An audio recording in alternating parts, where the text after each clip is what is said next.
नमस्कार दोस्तों, इस वक्त की तमाम बेहद बड़ी खबरें आप लोगों के लिए लेकर के आए हैं, जहां पर एक एक करके चलेंगे सभी मुख्य समाचार। बड़ी खबरें आप तक आगे इस वीडियो में पहुंचाएंगे, जहां पर दोस्तों वीडियो में बात होगी यहां पर डिप्टी स्पीकर के पद को लेकर के।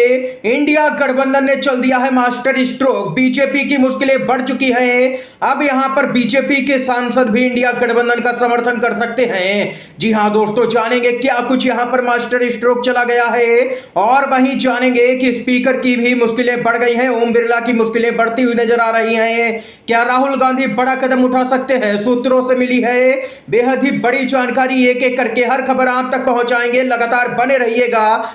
दोस्तों, खबरों की तरफ बढ़ने से पहले अगर आप लोग भी हमारे देश के महान संविधान के समर्थन में खड़े हैं तो अभी इस वीडियो को लाइक करके अपना समर्थन दर्ज करवाइएगा, और कमेंट बॉक्स में जय हिंद जय संविधान जरूर ही कमेंट कीजिएगा। पहली और सबसे महत्वपूर्ण खबर इस वक्त की आप लोगों को बताते चले, ना हां कर पाएगी बीजेपी और ना कर पाएगी बीजेपी। पूरी तरह से इंडिया गठबंधन के चक्रव्यूह में फंस चुकी है भाजपा।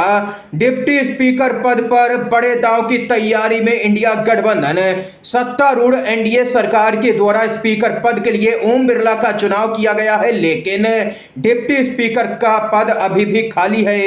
एक रिपोर्ट के मुताबिक विपक्ष ने डिप्टी स्पीकर पद के लिए समाजवादी पार्टी के नेता अवधेश प्रसाद के नाम पर सहमति बना ली है। जी हां दोस्तों, ये वही अवधेश प्रसाद हैं जिन्होंने भाजपा को अयोध्या की सीट पर जबरदस्त झटका देते हुए इंडिया गठबंधन को जीत दिलवाई। सबसे महत्वपूर्ण सीट यहां पर पूरे ही भारत में थी, फैजाबाद की, जिसमें यहां पर अयोध्या भी आता है। उस सीट पर समाजवादी पार्टी ने जीत दर्ज की, और अब खबर आ रही है कि संभावना है कि विपक्ष फैजाबाद से सांसद अवधेश प्रसाद को उपसभापति के लिए मैदान में उतार सकती है। अध्यक्ष पद के चुनाव के दौरान अपने अनुभव से सीखते हुए जहां कांग्रेस और तृणमूल कांग्रेस के बीच मतभेद सामने आए थे, विपक्ष ने इस पद के लिए एकजुट होकर के चुनाव लड़ने का फैसला किया है। बताते चले, संवैधानिक रूप से अनिवार्य होने के बावजूद 17वीं लोकसभा बिना उपाध्यक्ष के ही चली। अटकलों के अलावा सरकार की ओर से इस बात के कोई औपचारिक संकेत भी नहीं मिले हैं कि 18वीं लोकसभा में भी यह पद भरा जाएगा, लेकिन फिलहाल के लिए खबर आ रही है कि जब यहां पर डिप्टी स्पीकर पद का चुनाव होगा तो यहां पर इंडिया गठबंधन अयोध्या से सांसद अवधेश प्रसाद को मैदान में उतारेगा। दोस्तों, बताते चले कि अवधेश प्रसाद 9 बार के विधायक हैं और पहली बार यहां पर सांसद बने हैं। संविधान के अनुच्छेद 93 में यह प्रावधान है कि लोकसभा को जितनी जल्दी हो सके किसी सदस्य को उपसभापति के रूप में चुनना होगा। यह यहां पर दोस्तों खबर सामने निकल के आई है, यानी कि अब अगर बीजेपी के सांसदों ने या जेडीयू या टीडीपी के सांसदों ने अवधेश प्रसाद का विरोध किया तो इंडिया गठबंधन इस मुद्दे पर जनता के बीच में जाएगा और दिखाएगा बीजेपी का यहां पर पूरी तरह से बेनकाब करने के लिए उसका चेहरा जनता के सामने रखेगा। अयोध्या से सांसद हैं अवधेश प्रसाद और उनका शायद भाजपा विरोध ना कर पाए डिप्टी स्पीकर पद के लिए। दोस्तों, इस समय की बड़ी खबर आई है। अगर आप लोग भी इंडिया गठबंधन के इस फैसले से सहमत हैं तो वीडियो को लाइक कीजिएगा। एक और बड़ी खबर की तरफ बढ़ते हैं। बिहार से खबर आ रही है, बीजेपी ने नीतीश कुमार को नाराज कर दिया है। डैमेज कंट्रोल में जुटे हैं सम्राट चौधरी। हाल ही में पूर्व केंद्रीय मंत्री और बीजेपी के दिग्गज नेता अश्विनी चौबे ने यहां पर बयान दिया था और कहा था कि 25 के चुनाव में बीजेपी अपने नेतृत्व में यहां पर चुनाव लड़े और उसका ही मुख्यमंत्री होना चाहिए, यानी कि भाजपा ही मुख्यमंत्री होना चाहिए राज्य के अंदर। जिसके बाद में जेडीयू यहां पर काफी नाराज हुई। राष्ट्रीय कार्यकारिणी की बैठक बुलाई गई जिसमें 2 प्रस्ताव पास किए गए। पहला तो यहां पर यह प्रस्ताव की आरक्षण को 9वीं अनुसूची में शामिल करे केंद्र सरकार, और दूसरा कि बिहार को विशेष राज्य या विशेष पैकेज यहां पर मिले।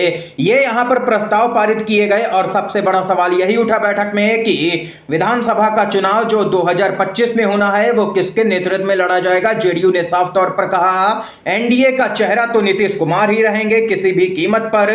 यह जेडीयू ने साफ तौर पर कह दिया है, लेकिन बीजेपी उनको साइड लाइन करने की तैयारी कर रही है। इसी के मद्देनजर अब नीतीश कुमार भी एक्टिव हो गए हैं और पूरी जेडीयू सक्रिय नजर आ रही है इस मामले को लेकर के।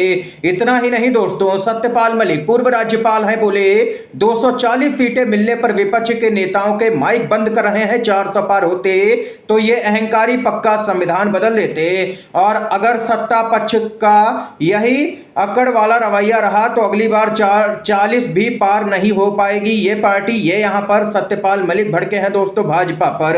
इतना ही नहीं, आप लोगों को बताते चलें, यहां पर सूत्रों से जानकारी मिल रही है कि इंडिया गठबंधन एक बड़ा कदम भी उठा सकता है अगर जेडीयू और टीडीपी ने साथ दे दिया आने वाले वक्त में। तो मोदी से पहले क्या ओम बिरला के खिलाफ आ सकता है अविश्वास प्रस्ताव? सवाल उठने लगा है, क्या जल्द स्पीकर पद से हटाए जाएंगे ओम बिरला, क्योंकि उनका विरोध तेज होता जा रहा है। उनको यहां पर जय संविधान बोलने से भी दिक्कत हो रही है, जिसके बाद में तमाम नेता यहां पर जय संविधान बोलते हुए दोस्तों नजर आ रहे हैं। संविधान के मुद्दे को दबा करके सत्ता पक्ष गलती कर रहा है। लोकसभा स्पीकर ने दीपेंद्र हुड्डा के साथ में संसद में अच्छा व्यवहार नहीं किया तो सांसद महोदय अपने संसदीय क्षेत्र में संविधान की कॉपी लेकर के पहुंच गए और जय संविधान के नारे लगाए हैं।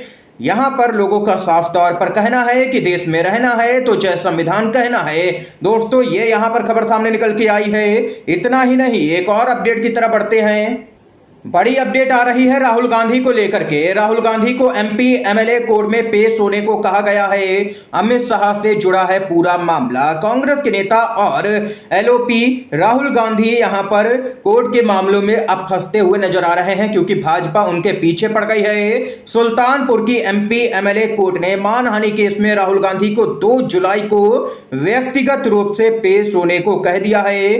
बड़ी बात यह है कि मानहानि का मामला गृह मंत्री अमित शाह के ऊपर की गई एक टिप्पणी से जुड़ा है। असल में 2018 के कर्नाटक चुनाव के दौरान राहुल गांधी ने मीडिया से बात करते हुए एक बयान दिया था। उन्होंने कहा था कि बीजेपी कहती जरूर है कि वो स्वच्छ राजनीति करती है, उसमें पूरी आस्था रखती है, लेकिन पार्टी का अध्यक्ष खुद हत्या के एक मामले में आरोपी है। इसी पूरे मामले में राहुल गांधी के खिलाफ यहां पर मानहानि का मुकदमा किया गया और देश के कई जगहों पर उनके खिलाफ में मानहानि के मुकदमे दायर किए गए हैं। यानी कि भाजपा पूरी तरह से राहुल गांधी की बढ़ती हुई लोकप्रियता से बौखलाई हुई नजर आ रही है। आप लोग भी दोस्तों अगर राहुल गांधी के समर्थन में खड़े हैं तो वीडियो को लाइक कीजिएगा।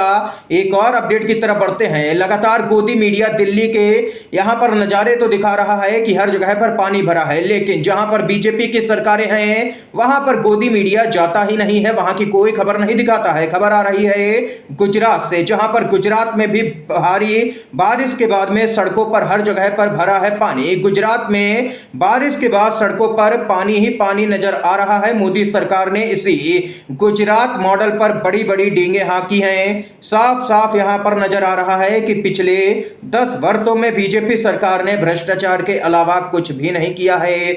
गुजरात मॉडल पूरी तरह से खोखला है, दिखावा है और कुछ भी नहीं। इस समय की दोस्तों आज की तमाम बेहद बड़ी खबरें आप तक पहुंचाई हैं। वीडियो अगर पसंद आया हो तो लाइक कीजिएगा, शेयर कीजिएगा ज्यादा से ज्यादा इन खबरों को, मुख्य समाचारों को अपने दोस्तों में। आप सभी का बहुत बहुत धन्यवाद। जय हिंद, जय भारत।